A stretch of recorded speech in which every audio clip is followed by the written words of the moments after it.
How far were ideology, security, and economics the factors which created Cold War tensions? The Cold War tensions that emerged between the United States and the Soviet Union after 1945 were the product of a complex interplay of ideological, security, and economic factors. While all three played significant roles, it is impossible to isolate anyone as the single dominant cause. Ideology provided the fundamental and irreconcilable framework that made cooperation difficult. Security concerns drove the rapid militarization of the divide, and economic competition shaped the nature of the rivalry. This essay argues that ideology was the most fundamental cause of Cold War tensions, as it created a zero-sum perception of the world that made compromise virtually impossible. Security and economic factors were important amplifiers and manifestations of this ideological divide rather than independent causes. Ideology was the deepest and most persistent source of tension. The United States and the Soviet Union were committed to fundamentally incompatible visions of the post-war world. The USA promoted liberal democracy, free market capitalism, and individual rights, while the USSR sought to spread Marxist-Leninist revolution, state ownership, and proletarian dictatorship. These differences were not merely theoretical. Both sides believed their system was historically destined to triumph and viewed the other as an existential threat. Stalin's insistence on establishing communist governments in Eastern Europe after 1945 was seen in Washington as evidence of Soviet expansionism, while Soviet leaders interpreted the Truman Doctrine, 1947, and Marshall Plan, 1947, as attempts to encircle and undermine socialism. The ideological lens through which each side interpreted the other's actions made mutual suspicion inevitable. Without this ideological incompatibility, many of the specific disputes, Berlin, Korea, etc., might have been resolved through pragmatic negotiation rather than escalating into global confrontation. Security concerns were a powerful secondary driver, but they were themselves shaped by ideology. The Soviet Union, having suffered catastrophic losses in the Second World War, over 20 million dead, was determined to create a buffer zone of friendly states in Eastern Europe.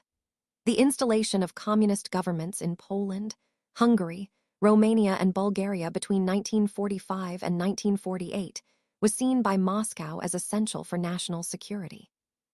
The West interpreted these moves not as defensive, but as aggressive expansionism.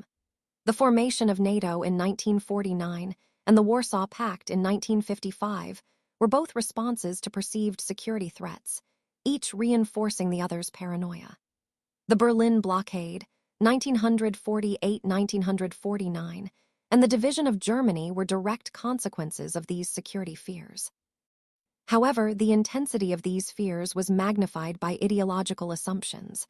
The West feared communist subversion, while the Soviets feared capitalist encirclement. Thus, while security was a real and pressing concern, it cannot be separated from the ideological framework that gave it meaning. Economic factors were significant but largely derivative of ideology and security. The Marshall Plan, 1947, offered economic aid to rebuild Europe, but was rejected by the Soviet Union and its satellites. Stalin viewed it as an American attempt to buy influence and undermine socialism in Eastern Europe, while the U.S. saw Soviet refusal as evidence of aggressive intent. The economic division of Europe was reinforced by the creation of Comecon, 1949, as a Soviet counterbloc.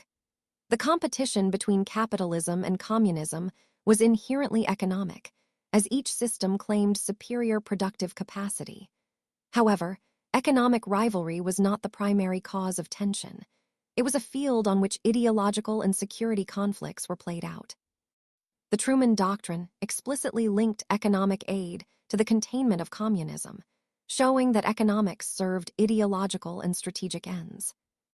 The interplay of these factors is evident in key early Cold War crises. The Truman Doctrine, March 1947, was presented as a response to communist threats in Greece and Turkey, but it was fundamentally ideological, containing the spread of communism, and strategic, securing the Eastern Mediterranean. The Marshall Plan was economic in form but ideological in purpose. The Berlin blockade was driven by Soviet security concerns over the introduction of the Deutschmark in West Germany, but the West interpreted it through an ideological lens as an attempt to force communism on the whole city.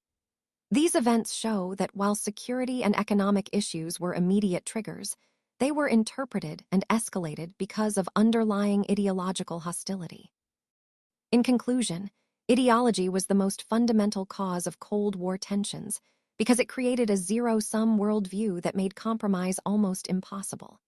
Security concerns and economic competition were important, but were largely shaped and intensified by this ideological divide. Without the clash between liberal capitalism and Marxist-Leninism, many specific disputes might have been resolved pragmatically. The Cold War was therefore, at its core, an ideological conflict, with security and economic factors acting as powerful amplifiers rather than independent causes. The interplay of these elements explains both the depth and the longevity of the East-West divide.